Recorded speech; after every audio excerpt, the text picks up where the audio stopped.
Good evening friends. Idea के free education cell का online class के लेक्चर में आप सभी का स्वागत है। तो ये सर्वे का सेकंड लेसन है और हम लोग आगे पढ़ते हैं जहाँ से हम लोग नेक्स्ट वीडियो में छोड़े थे। शुरू करते हैं। तो फ्रेंड्स, हम लोगों ने लास्ट वाला वीडियो में बात किया था ट्रू नॉर्थ के बारे में, प्लान में नॉर्थ कैसे शो होता है, और इसके लिए हम लोग दिखाए थे कि नॉर्थ के लिए कैसे ग्रिड से भी नॉर्थ निकला जाए, इसके बारे में भी हम लोग डिस्कशन किए थे। तो अगला वीडियो में हम लोग जाने थे कि ग्रिड क्या होता है, ग्रिड से हम लोग कैसे नॉर्थ निकालते हैं, ग्रिड नॉर्थ क्या होता है, कोल्ड ग्रिड क्या होता है और नॉर्थ लाइन कहाँ पर रहता है। इसी विषय में हम लोग आगे बढ़ते हैं और बात करते हैं मैग्नेटिक नॉर्थ के बारे में। जैसे जनरल रिक्वायरमेंट्स में बोला गया है कि एवरी प्लान में मैग्नेटिक नॉर्थ या फिर ट्रू नॉर्थ दर्शाना जनरल रिक्वायरमेंट्स है। तो फ्रेंड्स, मैग्नेटिक नॉर्थ दिखाने में और ट्रू नॉर्थ दिखाने में क्या डिफरेंस होता है। ट्रू नॉर्थ दिखाने में सिर्फ आपको डायरेक्शन देने से ही चलेगा। जैसे यहाँ पर ये ट्रू नॉर्थ है, इसलिए इसका सिर्फ डायरेक्शन दिया हुआ है, और अगर ये मैग्नेटिक नॉर्थ होता तो मुझे इसके साथ इसका डेट भी देना होता है, क्योंकि जो अर्थ है वो एक मैग्नेट है। जैसे अगर आप जानते हैं कि एक मैग्नेट जो होता है, एक मैग्नेट का एक नॉर्थ पोल और एक साउथ पोल होता है, और ये नॉर्थ पोल और साउथ पोल होने से क्या होता है कि इसके अंदर में दोनों पोल रहता है, और इस पोल में मेरा मैग्नेटिक फील्ड, मैग्नेटिक फ्लक्स काम करता है, जिसके विषय से हम लोग मैग्नेट में आपका जो कोई भी मैग्नेटिक मटेरियल है वो आपका उसको अट्रैक्ट करता है। अब क्या है कि दुनिया जो होता है, दुनिया का अगर सेंटर में मैं पकड़ूं कि ऐसा एक मैग्नेट है, तो क्या होता है कि ये कुछ दिन बाद शिफ्ट करता है, और शिफ्ट होने के कारण क्या होता है कि ये ऐसा पूरा वर्टिकल नहीं है, ये थोड़ा सा टिल्टिंग करके रहता है, और ये समय समय पर ये आपका चेंज होते रहता है। इसीलिए हम लोग, जैसे मैं आपको ये चित्र के द्वारा थोड़ा समझाने का कोशिश करता हूँ कि ये अगर मेरा पहला का पोजीशन था, तो कुछ दिन बाद आपका अर्थ का मैग्नेटिक फील्ड जो है वो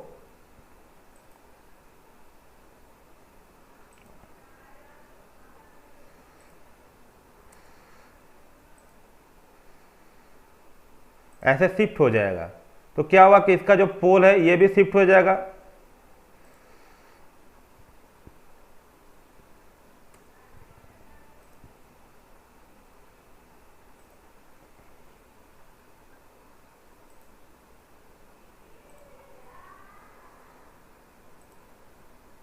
तो पहले मेरा ये नॉर्थ पोल था, पकड़ लीजिए, और अभी ये नॉर्थ पोल हो गया है।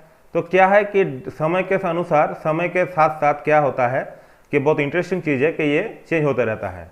और साइंटिस्ट जो होते हैं वो देखे हैं कि कुछ दिन बाद, बहुत साल बाद, जैसे साल आपका 1000, 2000, 1 मिलियन, ऐसा कुछ समय है, उस टाइम फ्रेम के बाद क्या होता है कि ये टोटल जो मैग्नेटिक फील्ड है ये रिवर्स हो जाता है, यानी जो नॉर्थ पोल है वो साउथ पोल हो जाता है, और साउथ पोल है वो नॉर्थ पोल हो जाता है।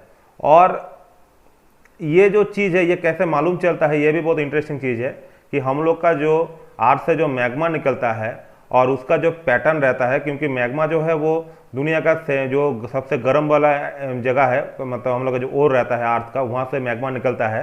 तो उसका जो निकलने के बाद उसका जो पैटर्न होता है, वो पैटर्न में रिवर्सेबल चेंज देख के जो साइंटिस्ट, जियोलॉजिस्ट जो है वो निकाला है कि दुनिया का जो मैग्नेटिक फील्ड है वो बहुत हजार सालों बाद या लाख सालों बाद ये रिवर्स हो जाता है। इसीलिए अगर आप प्लान में आपका नॉर्थ लाइन दिखा रहे हैं, पकड़ लीजिए वो प्लान आपका 200 साल पुराना है, तो उस डेट में जो मैग्नेटिक नॉर्थ था, आज के डेट में वो मैग्नेटिक नॉर्थ थोड़ा सा शिफ्ट हो जाएगा। इसीलिए आप लोगों का जो भी प्लान होगा, जो प्लान हम लोग मैग्नेटिक नॉर्थ दर्शाएंगे, उसमें हम लोगों का डेट देने का बहुत जरूरी होता है। तो ये होता है नॉर्थ लाइन के बारे में।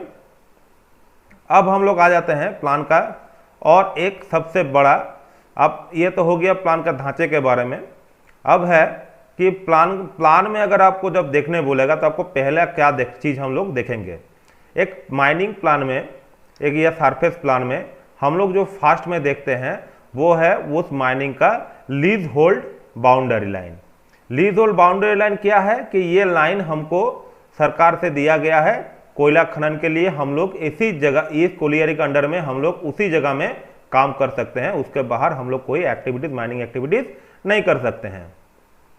तो ये जो लीज जो हम लोग को दिया गया है उसको दिखाने के लिए हम लोग कॉन्टिन्यूअस एंड डॉट ये मेथड हम लोग यूज करते हैं। जैसे आप लोग देख रहे हैं कॉन्टिन्यूअस रेड लाइन जा रहा है, उसके बाद ये 4 करके डॉट लाइन हम लोग दिए हैं। तो ये है हम लोगों का माइनिंग प्लान में लीज लाइन को दिखाने का, दर्शाने का उपाय। अब फ्रेंड्स क्या है कि अगर आपका माइन बहुत बड़ा है, आपका जो कोलियरी है वो बहुत बड़ा है, आपका लीज होल्ड बाउंड्री, मेरा बड़ा होने का मतलब मैं बताना चाहता हूं, तो अगर वो बहुत बड़ा है तो क्या होता है कि उसको एक प्लान में जो मतलब आपको हैंडल कर सकें ऐसा साइज में दिखाना बहुत मुश्किल होता है। इसीलिए हम लोग क्या करते हैं कि उस प्लान में हम लोग कुछ जगह को हम लोग दिखा देते हैं और 3-4 सीट का यूज़ करते हैं। जैसे ये जो माइनिंग प्लान है ये लगभग हम लोग का जो इस कोलियरी का जो लीज होल्ड बाउंड्री है एक लगभग 660 हेक्टेयर में ये फैला हुआ है। और इसीलिए हम लोग इस ज़मीन को दिखाने के लिए हम लोग क्या किए हैं कि इसको हम लोग एक सीट में नहीं दिखा पाएंगे, हम लोग को 2 सीट का जरूरत पड़ेगा। सीट का मतलब है ये पेपर, 2 सीट का 2 पेपर का हम लोग को जरूरत पड़ेगा। टोटल माइनिंग फील्ड को अगर हम लोग 2000 का स्केल में दिखाना पाएंगे, नहीं तो उससे ज़्यादा अगर करेंगे तो क्या होगा कि उससे अगर बड़ा स्केल, यानी अगला मैं पहला वीडियो बताया था स्केल क्या होता है, जितना बड़ा स्केल होगा उतना आपका प्लान छोटा हो जाएगा, देखने में आपको रीडेबिलिटी आपका घट जाएगा। और प्लान में स्केल आपका जितना बड़ा होगा, जैसे ये 500:1 होगा तो क्या होगा, प्लान में रीडेबिलिटी उतना बड़ा बढ़ जाएगा, वो लिखावट या उसका चित्रांकन उतना बड़ा हो जाएगा। तो जाहिर सा बात है कि 4000 से छोटा अगर हम लोग प्लान लेते हैं तो रीडेबिलिटी उसका बहुत ज़्यादा घट जाता है। तो 2000 के प्लान में यह संभव नहीं है कि वो एक सीट जो हैंडलेबल होगा उससे ज़्यादा, जैसे 2 मीटर स्क्वायर है मोटा मोटी हम लोग का ये पेपर लगता है। इसमें ये प्लान को अगर मैं प्रिंट करने जाऊँगा 2000 में टू द स्क्रू स्केल में तो मुझे मोटा मोटी ये आपका 2 मीटर स्क्वायर जगह ये मेरा ले लेगा। तो क्या है कि उससे ज़्यादा हैंडलिंग करना बहुत असुविधा होता है, रखने का रख रखाव का भी झमेला है। इसीलिए हम लोग क्या करते हैं कि 2 सीट में उसको बांट कर लेते हैं। और ये हम लोग का नियम होता है कि अगर हम जब भी किसी भी प्लान को हम लोग बांटते हैं तो उसको लिए हम लोग उस हर प्लान में, हर शीट में एक की प्लान का यूज़ करते हैं। वो की प्लान आपका ये है वाला है, ये होता है की प्लान। इस की प्लान में क्या हम लोग दिखाते हैं, दर्शाते हैं, इस की प्लान में हम लोग total mining lease hold boundary वो माइन का हम लोग यहाँ पर शो करते हैं। और जो बहुत इंपॉर्टेंट सरफेस फीचर्स है उसको भी हम लोग इस प्लान में यहाँ पर दर्शाते हैं। तो ये होता है हमारा की प्लान। और की प्लान का जो स्केल होता है वो बहुत बड़ा होता है। जैसे यहाँ पर 16,000:1 है, यानी ये की प्लान हमेशा मेरा जो मेन प्लान का सीट है उससे बड़ा रहेगा, बहुत बड़ा रहेगा। तो ये मोटा मोटी आप देख रहे हैं कि ये कितना बड़ा है, ये 2000 का प्लान है तो की प्लान मेरा 16,000 का बना हुआ है। और ये इस एक्टिव शीट में जो पार्ट हम लोग दिखा रहे हैं, एक्टिव रीजन जो इस माइनिंग जिस शीट में दर्शाया हुआ है उसको हम लोग यहाँ पर हैच कर देते हैं की प्लान में, ताकि पता चले कि इस शीट में की प्लान का कौन वाला पोर्शन दर्शाया गया है। ये जो हैच पोर्शन है वो है ये टोटल शीट, इसमें ये दर्शाया गया है।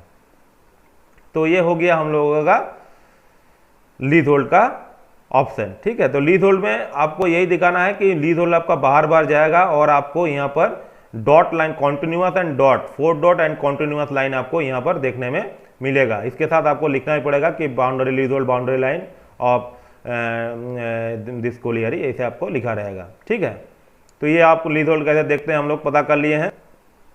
चलिए आगे बढ़ते हैं। अब क्या देखना है प्लान में, अब क्या है कि जैसे हम लोगों को बोला गया कि एवरी इंपॉर्टेंट सरफेस फीचर्स हम लोगों को की प्लान में शो करना है। तो जाहिर सा बात है जब की प्लान में शो करना है, जैसे इस प्लान में की प्लान में अगर आप देखें तो यहाँ पर NH2 रोड हाईवे, उसके बाद आपका रेलवे लाइन GC लाइन और आपका ये ओल्ड GT रोड यहाँ पर शो किया हुआ है। उसके साथ बराकर रिवर, ये सब यहाँ पर ये प्लान में OCP इंक्लाइन ओपनिंग ये सब हम लोग का यहाँ पर शो किया हुआ है। तो जाहिर सा बात है ये सब इंपॉर्टेंट सरफेस फीचर्स है वो तो एक्टिव शीट में रहेगा ही। यहाँ पर आप देख सकते हैं हाईवे तो बाहर में है इसीलिए इस सीट में नहीं है, जैसे ये हाईवे देख रहे हैं आप बाहर में है इसीलिए इस सीट में ये नहीं दर्शाया गया है। उनमें बाकी सब जो चीज़ें रेलवे लाइन है, रेलवे लाइन यहाँ पर होगा, देखिए ये रेलवे लाइन यहाँ पर शो कर रहा है। तो हम लोगों को रेलवे लाइन दिखाना है, रोड है या फिर सब रोड को दिखाना है, जो भी डीबी रोड या डिस्ट्रिक्ट बोर्ड रोड, ठीक है। उसके बाद आपका हाईवे, जीटी रोड, ये सब शो करना है, शो किया हुआ है यहाँ पर, ठीक है। उसके बाद आपको क्या करना है, जो भी यहाँ पर घर द्वार बिल्डिंग इंपॉर्टेंट सरफेस फीचर है वो भी आ जाता है, वो से भी दिखाना पड़ेगा। क्या क्या घर है, यहाँ पर पब्लिक हाउस है, कहाँ पर वर्कशॉप है, कहाँ पर आपका स्कूल है, कॉलेजेस है, कहाँ पर इलेक्ट्रिक सब स्टेशन है, ये सब दिखाना पड़ेगा। ये सब इंपॉर्टेंट सरफेस फीचर्स के अंडर में आता है।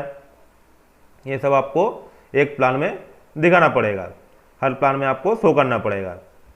उसके बाद हम लोग क्या शो करेंगे, उसके बाद हम लोग शो करेंगे कि इस यहाँ पर कौन कौन हाई टेंशन लाइन गया है, इस जगह में हाई टेंशन लाइन कैसे कैसे मेरा गया है वो भी हमको शो करना यहाँ पर पड़ेगा। जैसे अगर आप इस प्लान में देखें तो हम लोग को यहाँ पर एचटी लाइन शो करेगा, मैं आपको दिखा रहा हूँ एचटी लाइन।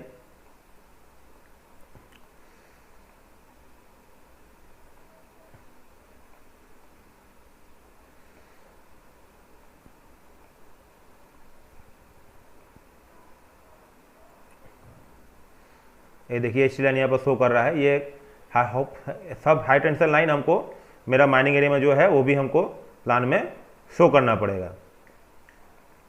इलेक्ट्रिक सबस्टेशन भी शो करना पड़ेगा। ये सब चीज़ मतलब सारा जो इंपॉर्टेंट सरफेस फीचर है, गांव विलेज है, उसको बाउंड्री लाइन से दिखाना पड़ेगा। अगर आपको नून कितना घर नहीं है, ये तो संभव नहीं है कि हमेशा हर प्लान में अपडेट रहे कि इतना घर द्वार है, तो आपको कम से कम विलेज का जो बाउंड्री लाइन है या टाउनशिप का जो आउटलाइन है वो प्लान में आपको दे देना पड़ेगा। ये हो गया यहाँ का सरफेस फीचर में हम लोग को क्या क्या दर्शाना है। कॉलेजेस, विलेजेस ये सब दिखाना है, रोड दिखाना है, रेलवे लाइन दिखाना है, हाई टेंशन लाइन दिखाना है, जो भी छोटा मोटा वर्कशॉप है, कुछ भी है आपको सरफेस में इंपॉर्टेंट लाइन, वो आपको क्वार्टर है, ऑफिस है, वो सब यहाँ पर दिखा देना पड़ेगा। इसके अलावा हम लोग वाटर बॉडी में क्या करेंगे, जितने भी टैंक है यानी जिसको बोलता है पोखर है, टैंक है, वो सब आपको यहाँ पर दिखाना पड़ेगा। तालाब जो है वो सब आपको दिखाना पड़ेगा। वो दिखाने का इसमें डेप्थ भी बोलना पड़ेगा कि कितना डेप्थ है।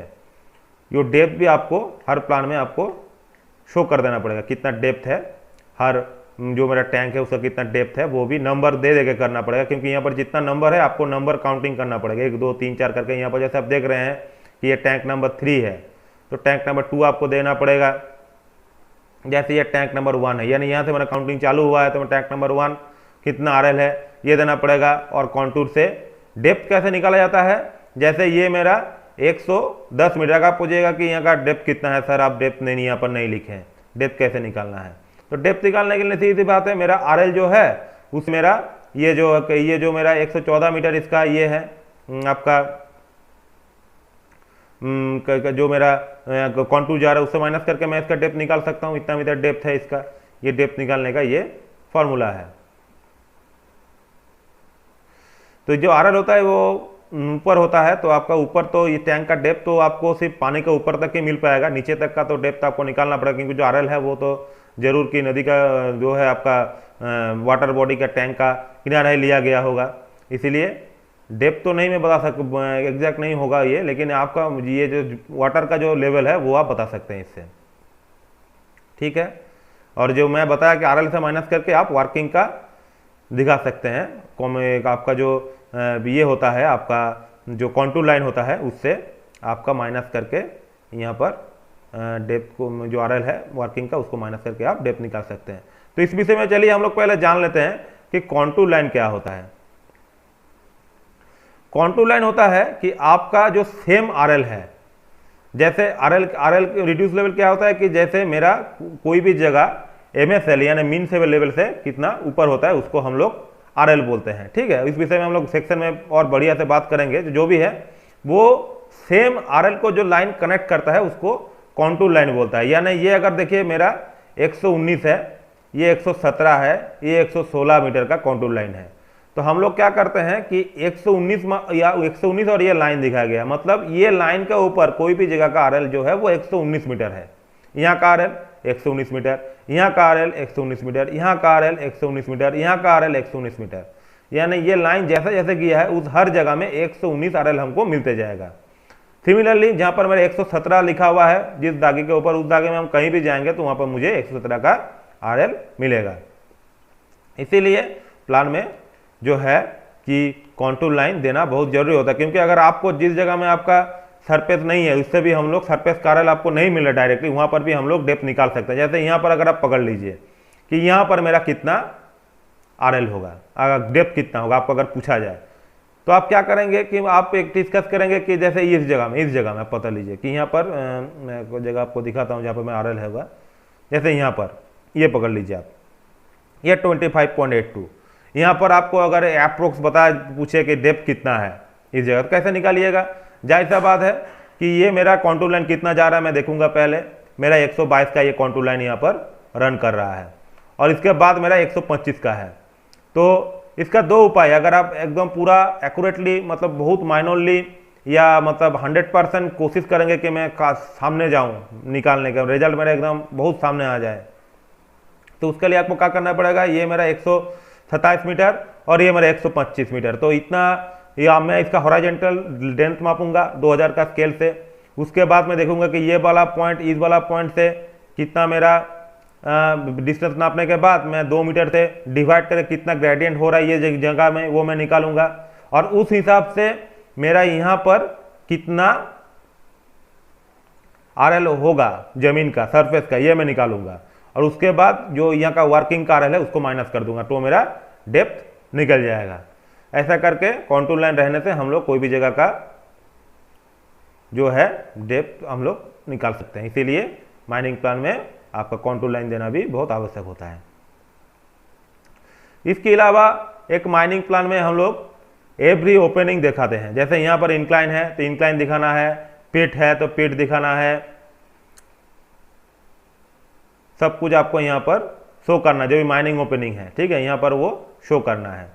चलिए एक इंपॉर्टेंट चीज़ बताता हूँ इस विषय में कि आपको इसके साथ जो बहुत महत्वपूर्ण चीज़ है कि अगर आपके माइनिंग लीज के अंदर कोई भी वाटर कोर्स रहेगा, चाहे वो सीजनल हो या वो हमेशा बहता है, कंटिन्यूअस फ्लो है, लेकिन आपको उसमें उसका HFL के साथ आपको वो वाला चीज़ दर्शाना पड़ेगा। जैसे इस प्रॉपर्टी में हम लोगों का, ये माइनिंग प्रॉपर्टी में हम लोग का दो मेन वाटर कोर्स है। एक है आपका यहाँ पर एक जोड़ है जो सीजनल है और इसके साथ एक रिवर है, तो मुझे दोनों को विथ HFL लाइन मुझे शो करना पड़ेगा। तो HFL लाइन देने के लिए मुझे यहाँ पर रेड लाइन से HFL लाइन करके मुझे ये उसका वैल्यू विथ डेट, क्योंकि HFL जो होता है कि एक्चुअली ये बरसात के टाइम में होता है HFL जनरल। तो बरसात में क्या होता है, HFL लाइन क्या होता है, जैसे आपका नदी का पकड़ लीजिए कि ये मेरा नदी है, आप पकड़ लीजिए कि ये मेरा नदी जा रहा है, ठीक है, ये हमारा नदी जा रहा है। तो ये नदी जाने से क्या होगा कि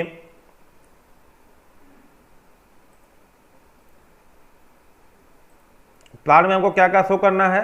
एक है कि ये मेरा नदी है तो इधर का पानी कहाँ से कहाँ फ्लो हो रहा है वो भी मुझे दिखाना है। जैसे यहाँ पर एरो मार्कर का दिखा हुआ है वो भी मुझे दिखाना है कि नदी का पानी किधर से, मतलब अपस्ट्रीम डाउनस्ट्रीम जिनको बोलता है, वो भी मुझे दर्शाना है यहाँ पर। यानी मुझे अगर मेरा नदी का पानी अगर इधर से इधर जा रहा है तो मुझे ये एरो करके दिखाना पड़ेगा कि मेरा नदी का पानी इधर से इधर तक मेरा जा रहा है, ये मुझे दर्शाना पड़ेगा, ये भी मुझे दर्शाना पड़ेगा।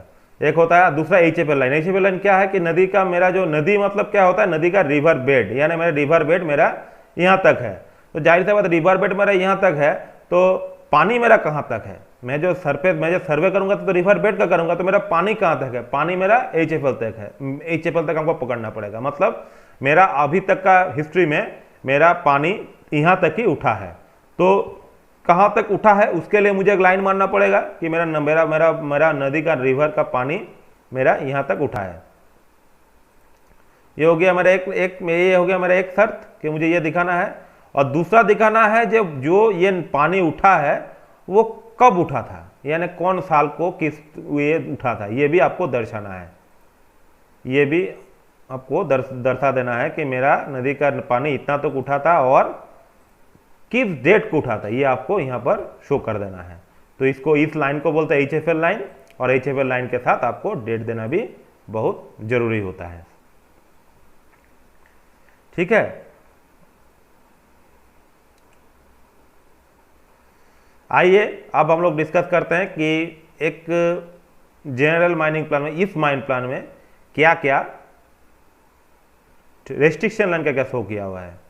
जैसे आप जानते हैं कि मेरा अगर कोई भी रोड होगा तो उससे मुझे एक एक्वार्ड लैंड से 45 मीटर का मुझे एक रेस्ट्रिक्शन लाइन खींचना पड़ता है। तो ये यहाँ पर ये दर्शाया गया है, एक हो गया। दूसरा होता है कि आपका अगर कोई फैक्ट्री जा रहा है, कोई आपका रेलवे लाइन जा रहा है, तो उससे भी आपको 35 मीटर का लाइन शो करना पड़ेगा। ठीक है, ये भी आपको यहाँ पर शो करना पड़ेगा। बाउंड्री लाइन, जहाँ पे सिस्टम होता है कि आप बाउंड्री लाइन को शो करिए और जब आप उसका सामने अप्रोच करेंगे तो आपको रेस्ट्रिक्शन लाइन खींच देना पड़ेगा जब आप अप्रोच करेंगे, नहीं तो प्लान बहुत क्लाउडी दिखता है। इसीलिए हर प्लान में आपको रेस्ट्रिक्शन लाइन तो नहीं दिखेगा, लेकिन एक्वार्ड बाउंड्री लाइन आपको जरूर मार्क करके रखना पड़ेगा। आपको जब जरूरत हो तो एक्वार्ड लैंड से 45 मीटर नाप के आप उसका रेस्ट्रिक्शन लाइन कभी भी आप निकाल सकते हैं।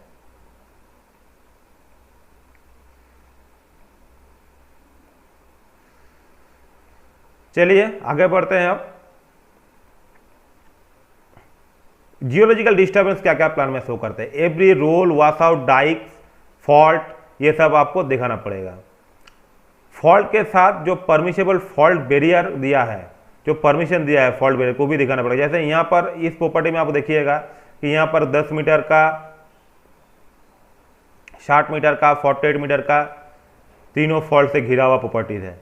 तो आपको क्या करना पड़ेगा कि इस फॉल्ट का थ्रो, जाहिर सी बात है फॉल्ट जब भी होगा तब मुझे थ्रो दिखाना पड़ेगा। अमाउंट ऑफ थ्रो, ये नहीं है कि 10 मीटर का है, ना 50 मीटर का है, ना 60 मीटर का है, ना 100 मीटर का है, ये तो शो करना ही पड़ता है। आप जानते हैं कि एवरी फॉल्ट के साथ उसका थ्रो का डायरेक्शन और कितना अमाउंट का वो थ्रो है वो आपको दिखाना पड़ता है, तो वो भी शो करना पड़ेगा। उसके साथ जब आपको ये प्रॉपर्टी का डेवलप करने का परमिशन दिया गया है तो कितने मीटर का बैरियर छोड़ने का परमिशन दिया गया है, उतना मीटर का बैरियर भी यहाँ पर शो करना पड़ेगा। ठीक है, ये आपको ध्यान में रखना है कि मुझे फॉल्ट के साथ अगर मुझे बैरियर का दिया गया है तो उस बैरियर को भी यहाँ पर मुझे शो करना पड़ेगा। दूसरी बात है कि इसके साथ मुझे डाइक भी शो करना पड़ेगा। कहीं पर अगर कोई डाइक है, फिलहाल मेरा इस प्लान में कुछ डाइक बहुत ज़्यादा नहीं है तो उसको भी शो करना पड़ेगा। फॉल्ट है तो फॉल्ट मेरा सारा यहाँ पर शो किया हुआ है कि कितना कितना फॉल्ट है, वो सबको दिखाना पड़ेगा। और जहाँ ये सब जो फॉल्ट है ये कैसे हम लोग निकालते हैं कि पहले ही प्रॉपर्टी का कैसे निकलते हैं। यहाँ पर अभी तो अप्रोच नहीं हुआ, कैसे मेरा फॉल्ट निकल गया।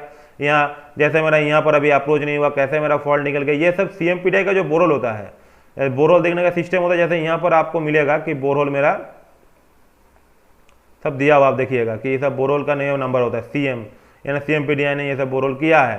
तो ये सब बोरहोल का डेटा से हम लोग फॉल्ट CMPDI हम लोगों को निकाल के देता है, तो वही फॉल्ट दर्शाया रहता है। अब क्या होता है कि जैसे बोरहोल तो हर जगह, हर प्रॉपर्टीज में, हर इंची में, हर मीटर में देना पॉसिबल नहीं है, तो क्या होता है कि काम करते करते हम लोग को जो भी जियोलॉजिकल फॉल्ट मिलता है उसको भी जियोलॉजिकल प्लान में मुझे अपडेट कर लेना पड़ता है कि मेरा यहाँ पर एक डाइक आया है या कुछ भी आया है, वो मुझे दर्शाना पड़ेगा। और अगर आपको कि इसका जो एग्जैक्ट जो, अगर वैसे मेरा ये फॉल्ट यहाँ पर है लेकिन मैं काम करते करते देखा कि नहीं ये फॉल्ट ऐसे नहीं है, ये फॉल्ट ऐसे है, तो वो भी मुझे, जैसे मैं काम करते करते जब ये पहुंचा तब मुझे मिला कि मेरा ये फॉल्ट जो है वो फॉल्ट मुझे यहाँ ही मिल गया, यहाँ ही मिल गया। तो मुझे तुरंत अपडेट करके उसका डायरेक्शन से मुझे देख लेना है कि फॉल्ट का एग्जैक्ट कैसे डायरेक्शन है, ये भी मुझे ध्यान में रखना पड़ेगा। ठीक है, इसके साथ आपको ट्रैवलिंग रोड और हॉलेज रोड दिखा के आपको ओपनिंग, इस खदान में कैसे आप जाते हैं, इस माइन में कैसे आप अप्रोच करते हैं, उसका भी आपको दिखा देना पड़ेगा। ट्रैवलिंग रोड कैसे है, इसका हॉलेज रोड कैसा है, ये आपको दर्शाना पड़ेगा। ठीक है, TR और HR बोल के लिखा रहेगा। जैसे यहाँ पर TR लिखा हुआ है, देख सकते हैं आप, ऐसे करके ट्रैवलिंग रोड और हॉलेज रोड, जैसे यहाँ पर भी देख सकते हैं कि ऐसे डॉट डॉट करके दिखाया हुआ है। मेरा TR है, मेरा ये HR है, ये आपको यहाँ पर दिखाना पड़ेगा कैसे मैं अप्रोच करूँगा। उस जगह में, ठीक है। जैसे ये टी आर था कभी ज़माने में तो वो दिखा हुआ है, टी आर ऐसे करके जा रहा है, अभी टी आर नहीं है ऐसा, इसीलिए ऐसा ही अंदर से जा रहा है, लेकिन ये टी आर कभी पहले था, ये सब आपको दर्शाना पड़ेगा, ठीक है। इसके साथ आपको क्या करना है कि बर्न साइन है ये कलर से आपको ड्रिफ्ट दिखाना है। अगर आपका खदान में कोई ड्रिफ्ट चला है तो उसको भी आपको शो करना है, और ड्रिफ्ट का टाइम में आपको ड्रिफ्ट कैसे जा रहा है, यानी किधर से किधर, अपर पोर्शन से लोअर पोर्शन में ड्रिफ्ट जा रहा है, उसका डायरेक्शन देना पड़ेगा।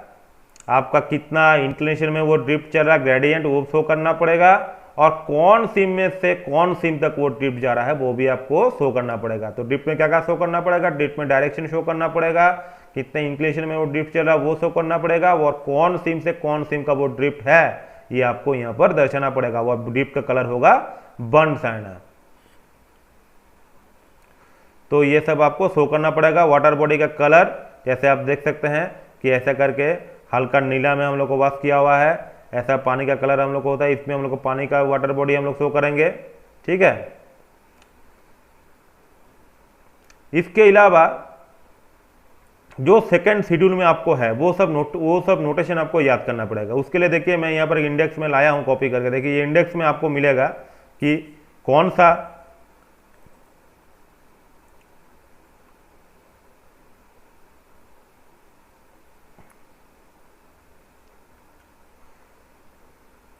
कौन सा आपका चीज कैसे आपको दिखाया जाएगा। जैसे बाउंड्री मुझे ऐसे दिखाना है, टैंक्स मुझे ऐसे दिखाना है, आइसोलेशन स्टॉपिंग मुझे ऐसे दिखाना है। अगर ये एक्सप्लोशन प्रूफ आइसोलेशन स्टॉपिंग हो तो क्या होगा, मुझे इसके साथ ईपी भी लिख देना पड़ेगा। इससे क्या पता चलेगा कि ये एक्सप्लोशन प्रूफ आइसोलेशन स्टॉपिंग है, ठीक है। ये ध्यान में रखिएगा कि नॉर्मल आइसोलेशन स्टॉपिंग और एक्सप्लोशन प्रूफ आइसोलेशन स्टॉपिंग में क्या होता है कि मुझे यहाँ पर ईपी लिख देना पड़ता है, ठीक है। आइसोलेशन स्टॉपिंग के साथ वेंटिलेशन स्टॉपिंग सेम चीज होता है आइसोलेशन स्टॉपिंग जैसा है, लेकिन बीच में जो ये कटा हुआ चीज रहता है वो मेरा वेंटिलेशन स्टॉपिंग में नहीं रहता है। डोर दिखाना है तो ये ऐसे दिखाना है। इसमें मैं बताना चाहता हूँ कि ये सिंगल डोर का ये आपका ये नोटिफिकेशन ये आपका सिंबल है। अगर आपका डबल डोर होगा तो सेम चीज का, जैसे ये डी है इसका मिरर इमेज एक और डी ऐसा करके यहाँ बना देना पड़ेगा, इसका मतलब ये डबल डोर है, यहाँ पर ये सिंगल डोर का सिंबल है, ठीक है।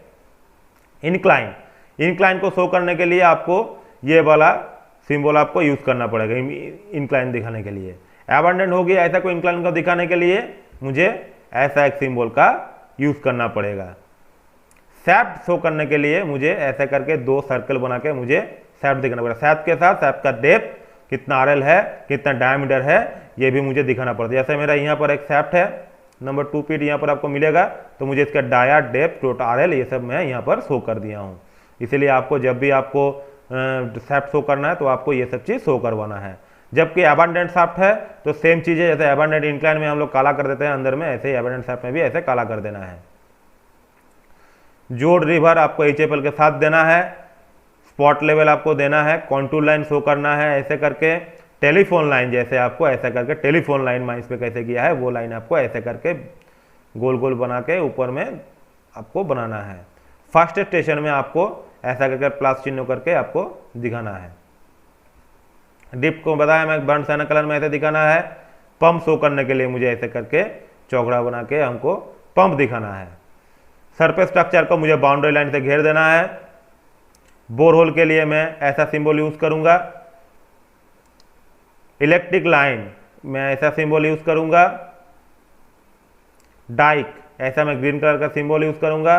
फॉल्ट के लिए मैं थ्रो देके और direction of throw and amount of throw दिखा के मैं ऐसा लाइन यूज करूंगा। बेंचमार्क जहां पर मुझे रखा हुआ है वहां पर मैं ऐसे करके बीएम शो करूंगा। बेंचमार्क क्या होता है और इसके बारे में बाकी सब चीज मैं डिस्कस करूंगा मेरा अगला वाला वीडियो, जिसमें मैं सेक्शन में डिस्कस करूंगा, ठीक है। तो रेलवे लाइन मुझे ऐसे शो करना है। रोड मुझे ऐसे रेड कलर में शो करना है। एयर क्रॉसिंग अगर शो करना है तो मुझे ऐसे शो करना है। एयर क्रॉसिंग क्या होता है ये आप जानते होंगे भली बात है कि जहां पर इनटेक और रिटर्न दोनों पास करता है वहां पर मैं आपका एयर क्रॉसिंग यूज करता हूं, ठीक है। एक्सप्लोसिव प्रूफ एयर क्रॉसिंग कैसे यूज करता हूं, तो मुझे एक्सप्लोसिव प्रूफ एयर क्रॉसिंग के लिए मुझे ऐसे करके इसको बनाना पड़ेगा। रिटर्न के लिए, रिटर्न एयरवेज के लिए मुझे ऐसा करके लाल कलर और इनटेक के लिए मुझे ऐसा करके ब्लू कलर यूज करना पड़ेगा। इलेक्ट्रिक पोल के लिए मैं ईपी लिख के ऐसा सिंबल यूज करूंगा। तो ये मोटा मोटा एक ओवरव्यू हुआ। इसके अलावा अगर आप और ज़्यादा सिंबल देखना चाहते हैं तो आपका डीजीएमएस का जो सीएमआर का बुक है उसमें अगर आप जाइए और सेकंड शेड्यूल में जाके बाकी सब के विषय में जान पाइएगा। तो मोटा मोटी आप जो मेन चीज़ होता है उसका कलर अगर आपको पूछा जाएगा तो आप जान लीजिए कि कुछ विषय छोड़ के मैक्सिमम चीज़ का कलर जो है वो प्लान में लाल से रेड से दर्शाया जाता है, ये अब याद में रखिएगा। और क्या होता है कि आप सिर्फ जो मेन चीज़ें कलर वो सब याद कर लीजिएगा कि बर्न साइन में क्या होता है, ग्रीन में क्या होता है, डाइक को ग्रीन में दिखा, ये सब टोटल कुछ चीज़ को आप याद रखिएगा। तो बाकी सब चीज़ आप ऑटोमेटिक आप जान लीजिए कि बाकी सब चीज़ मुझे रेड में दर्शाना है, ये आप चीज़ जान लीजिए, ठीक है। तो इस प्लान में मुझे मोटा मोटी ये सब चीज़ दिखाना है। अब जो मेन चीज़ दिखाना है वो है मेरा वर्किंग। तो वर्किंग के लिए क्या करना है, वर्किंग में कैसे दिखाऊंगा, चलिए इस विषय में थोड़ा सा बात कर लेते हैं। वर्किंग दिखाने के लिए मैं जो इसका जो सिस्टम होता है वो डीजीएमएस के डायरेक्टर ने अपना समय अनुसार जो डायरेक्टर रहता है उसके अनुसार वो उसके डायरेक्शन हिसाब से हमको दिखाना पड़ता है। तो अभी क्या होता है कि जो नया नियम बना है उसमें क्या बोलता है कि अगर आपका सिम जो आपका जिस सिम का प्लान है, जैसे ये सिम है बीपी टॉप सिम का, तो आपको बीपी टॉप सिम का वर्किंग को मेन आपको यहाँ पर दिखाना है। लेकिन इसके साथ आपका और क्या सिम दिखाना है ये कैसे डिसाइड कीजिएगा। जिस सिम का थ्रू होकर मेरा एंट्री हुआ है सिम में, वो सब सिम का सिर्फ और सिर्फ एंट्री आपको दिखाना है, कैसे मेरा आ रहा है, और उसके साथ इस सिम में हवा पहुंचाने के लिए कौन सा रूट यूज कर रहा है उसके लिए जो मुझे वर्किंग दिखाना पड़ेगा वो मुझे प्लान में शो करना पड़ेगा। जैसे ये प्लान में आपको क्लियर नहीं हो पा रहा है क्योंकि इसमें टोटल वर्किंग जो दिखाया हुआ है। और एक चीज आप याद में रखिएगा, मैं अभी दूसरा आपको प्लान दिखाता हूं जिसमें ऐसे ही दिखा हुआ है। और एक चीज आप याद रखिए, जितने सिम होंगे सबका डिफरेंट कलर होगा। जैसे ये मेरा ग्रीन कलर हो गया, मतलब ये दूसरा सिम है, जीपी सिम है। उसके बाद मेरा और एक कलर है लाल कलर का, मतलब ये पिंक कलर का, तो मतलब ये दूसरा कोई सिम है। और ये मेरा ब्लैक कलर, ये मेरा तीसरा कोई सिम है। तो ये मुझे अलग अलग कलर यूज करना पड़ेगा हर सिम के लिए, तभी मेरा ये प्लान में डिस्टिंग्विश हो पाएगा कि मेरा ये प्लान अलग अलग सिम है। ये प्लान में अलग अलग सिम को दर्शाया गया है। और उसका एक लीजन भी मुझे बना देना पड़ेगा कि कौन सिम का वर्किंग में मैं कौन कलर से मैं शो किया हूँ।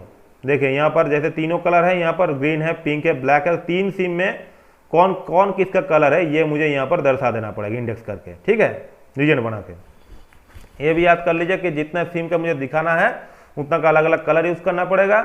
और नया जो बोल रहा है, वो नया जो नियम बोल रहा है उसमें बोल रहा है कि आपको सिर्फ एंट्री दिखाना है और इनटेक और आउटलेट दिखाना है। जिस सिम है उस सिम छोड़ के बाकी सिम का वर्किंग में जिस सिम का प्लान है उसको सारा कुछ दिखाना पड़ेगा, ठीक है।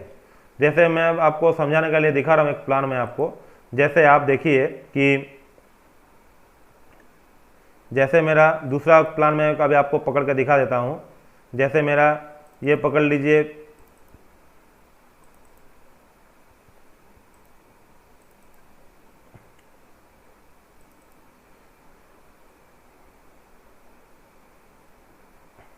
ये मेरा दूसरा प्लान है। इसमें अगर आप देखिएगा तो इसमें वर्किंग देखिए, जो मेन सिम है वो है एसपी बॉटम सिम, इसका मेन वर्किंग दिखा हुआ है, ठीक है। और उसके साथ ग्रीन का जो है जीपी सिम का वो कितना कम वर्किंग दिखाया गया, मतलब मुझे सिर्फ इसका एंट्री और हवा कैसे जा रहा है इस सिम से उस सिम तक बाहर तक, इंटेक आउटटेक ये कैसे हो रहा है, इंटेक रिटर्न कैसे हो रहा है, ये मुझे सिर्फ दिखाना है। सिम का वर्किंग जितना जरूरत है वो मैं दिखाऊंगा।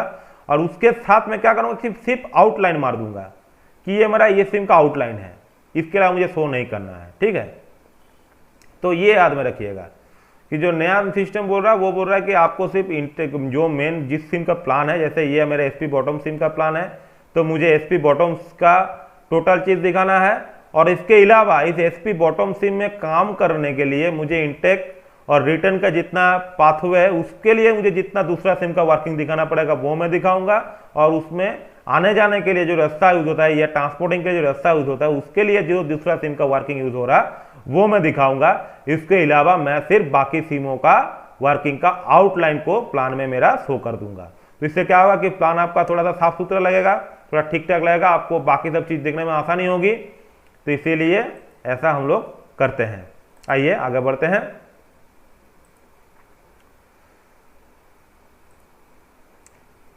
एक प्लान में इसके अलावा भी सबसे महत्वपूर्ण और एक चीज़ होता है कि आपको जो एवरी मेरा इस प्लान के रिगार्डिंग जो भी मेरा कॉरस्पॉन्डेंस हुआ है, जो भी नियम, जो भी आपका जो भी डीजीएमएस का जो भी सीएमआर का जो भी नियम अनुसार इसका परमिशन हुआ है या क्या क्या रेस्ट्रिक्शन जैसे रेस्ट्रिक्शन दिया है, वो मुझे यहाँ पर ब्रीफ में लिख देना है प्लान में।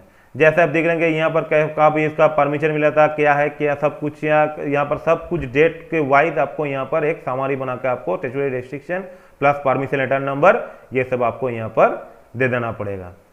ठीक है फ्रेंड्स, तो आज के लिए फिलहाल इतना ही, फिर मैं आगे और इस विषय में बताऊंगा आप सभी को। ठीक है, थैंक यू। आप लोग देखिए अच्छे से इसको समझिए, कुछ और जानना है तो कमेंट कीजिए। ठीक है, थैंक यू।